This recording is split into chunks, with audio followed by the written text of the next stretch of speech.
On est un acteur industriel qui peut être un bras armé pour les professionnels de santé, notamment les médecins, pour adresser des sujets de parcours et mettre à disposition et des outils numériques et des capacités humaines pour traiter des sujets de parcours.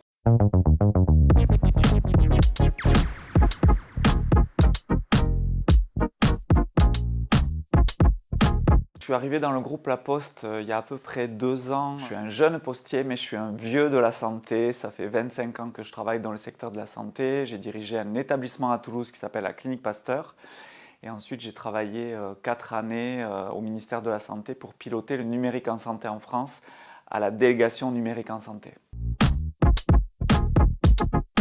Le groupe La Poste, c'est un groupe qui est obligé de se diversifier parce que le cœur de métier historique, à savoir la distribution de courrier, disparaît avec l'arrivée du numérique. Et donc, dans les nouveaux sujets et champs de diversification, il y a 2 grands sujets.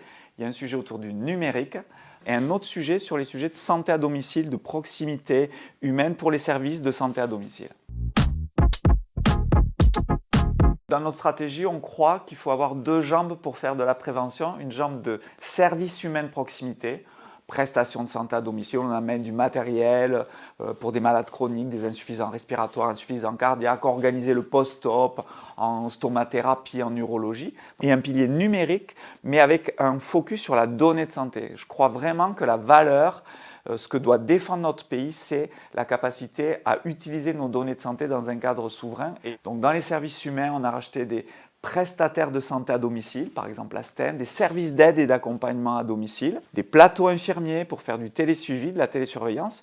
Et puis du côté numérique, on a fait l'acquisition de logiciels qui informatisent des hôpitaux, par exemple Maincare, des outils de télésuivi, télésurveillance numérique, des sociétés qui font aussi des études cliniques pour la pharma et la medtech à partir du traitement des données, qui s'appelle EVA. Notre vision, c'est qu'il y a un énorme sujet autour de la prévention. On est un pays qui n'a toujours pas vraiment fait sa mutation vers la prévention. Et faire de la prévention, ça nécessitera à la fois des services de proximité, aller voir les gens les plus éloignés numériques, les populations les plus fragiles, et c'est l'ADN du groupe La Poste d'aller voir les gens chez eux.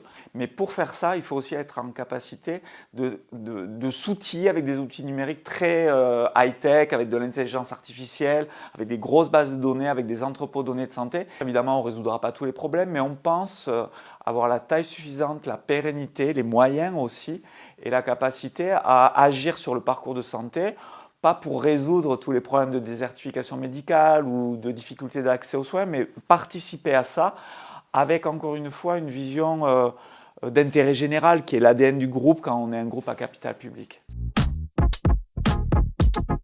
Évidemment, La Poste ne va pas opérer des gens dans des blocs opératoires. Nous, notre projet, c'est d'être au service des médecins. On est un acteur industriel qui peut être un bras armé pour les professionnels de santé, notamment les médecins, pour adresser des sujets de parcours et mettre à disposition et des outils numériques et des capacités humaines pour traiter des sujets de parcours sur des pathologies, sur de la sortie post-op pour organiser une sortie de l'hôpital, éviter une réhospitalisation. Les médecins aujourd'hui, ils ont besoin d'être aidés dans la capacité à traiter le parcours de bout en bout pour se concentrer sur le pilotage global.